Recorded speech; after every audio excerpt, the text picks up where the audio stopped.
Welcome back to Sci-Fi for Everyone, where you get unfiltered views on science fiction books, snarky humor, and pop culture references sprinkled in with the facts. You have noticed, haven't you? I'm massively excited about today's review because it's one I've been itching to do.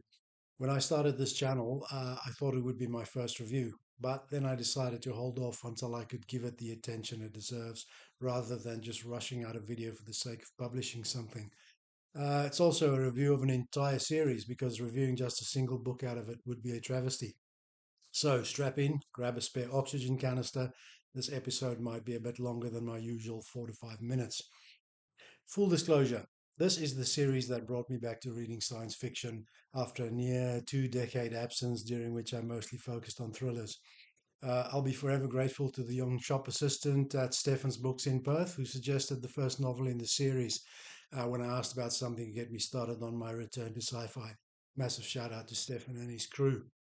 Okay, enough idle chit chat and personal journey talk. Let's get into it. Today we're talking about the Expanse series by James S.A. over my shoulder here on my special place in my bookshelf. Oh man, where do I even begin with this 9 book epic? Seasoned sci fi readers will be familiar with it, but if you're not, you've probably been living under a rock or on the far side of Jupiter for the last 15 years. You may also be familiar with the TV series of the same name, which first aired on Amazon Prime. It covered the first 6 books before coming to an abrupt halt.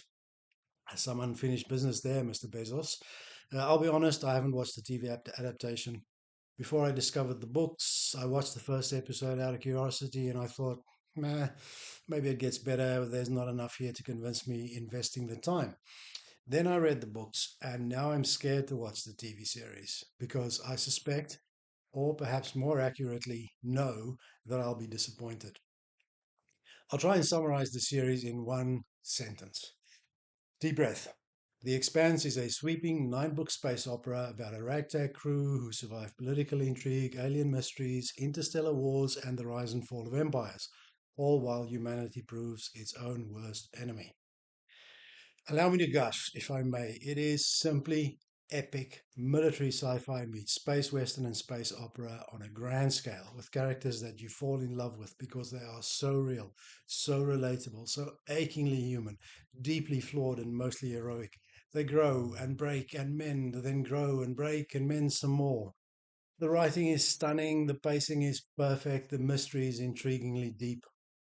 I honestly can't think of any better sci fi novels that have been written since the turn of the century. It really is that good. If you're new to sci fi or merely curious, you might think that a 9 book series like this is a bit too much to get you started on this genre. Oh, there'll be too much about spaceships and aliens with 6 tentacles and faster than light travel, all that nonsense.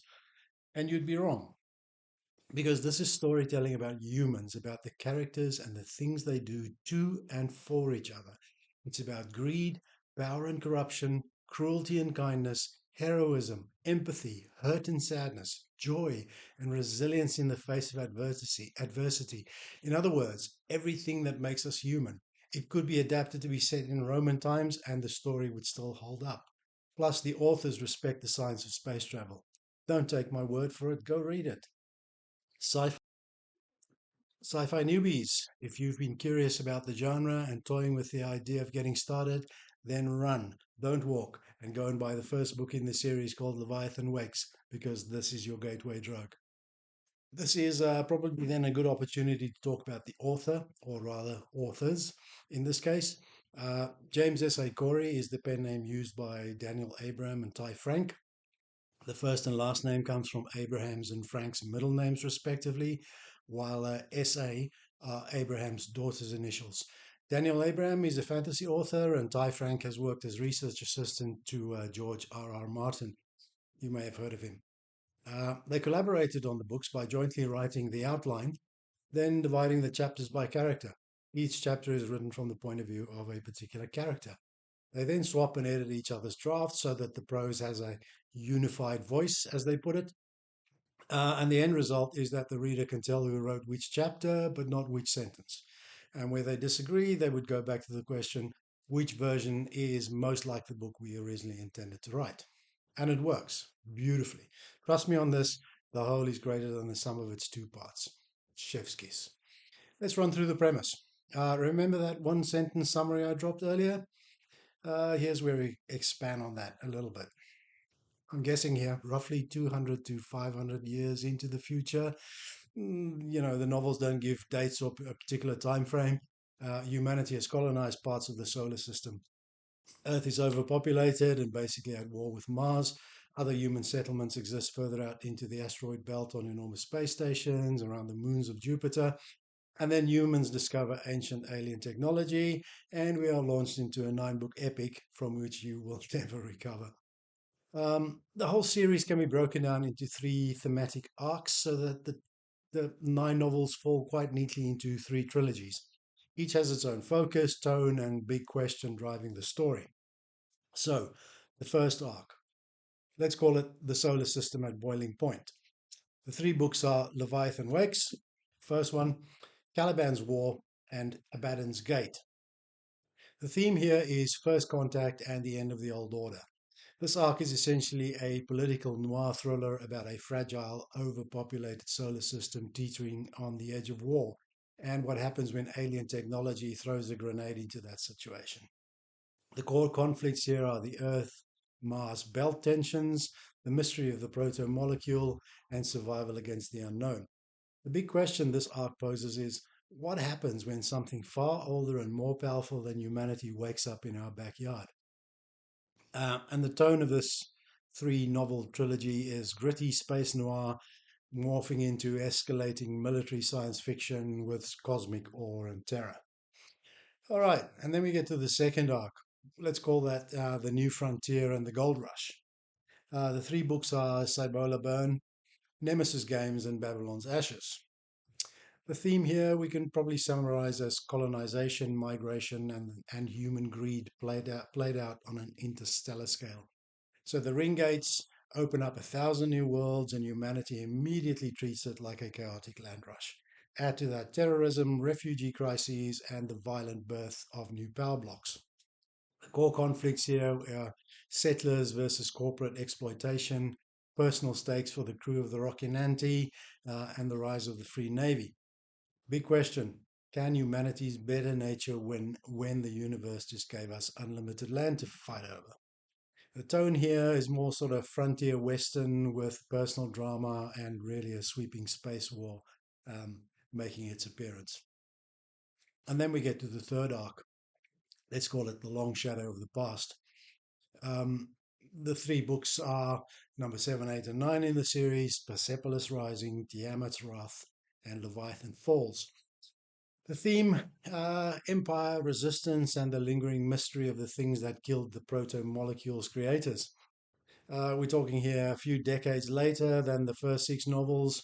A powerful human empire emerges from the chaos, and the Rocinante crew are pulled into a war against authoritarianism while confronting the ancient universe-shaping threat hinted at since book 1.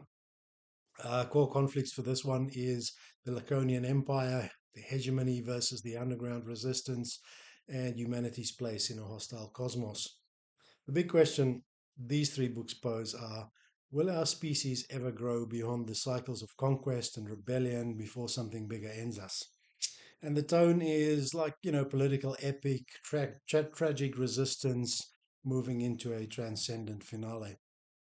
So in short, books 1, 2, 3, let's call them the Noir and First Contact trilogy, Humans Meet the Alien.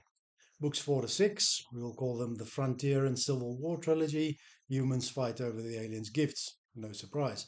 And then books 7 to 9, we'll call the Empire and the Existential Threat trilogy, Humans Risk Extinction because of the aliens' enemies. Now, I must talk about the ending. No spoilers, I promise. The ending is absolutely fitting and stunning. Moving, tender, heartbreaking even. You will shed a tear. I did, so keep the Kleenex handy. And then these magnificent bastards named Abraham and Frank wrote the epilogue, which elevated the ending from perfect to God tier. You will love it. Just don't cheat by skipping ahead to the end because that will ruin it for you. Final verdict. 5 out of 5 stars, 7 days of the week and twice on Sundays. Don't take my word for it. Go find out for yourself if you haven't read it yet. Hit like, smash that subscribe button like Amos Burton banging heads together in a bar on Anderson Station, and let me know if you like the Expanse as much as I do. Or drop your favorite Amos quote slash moment, or even your favorite character from the series in the comments, and we can geek out together. That's it for this episode of Sci-Fi for Everyone. Stay frosty, which is easy in space, but much harder in Death Valley. And I'll catch you in Laconia or here sometime next week because we don't have the alien ring gates yet.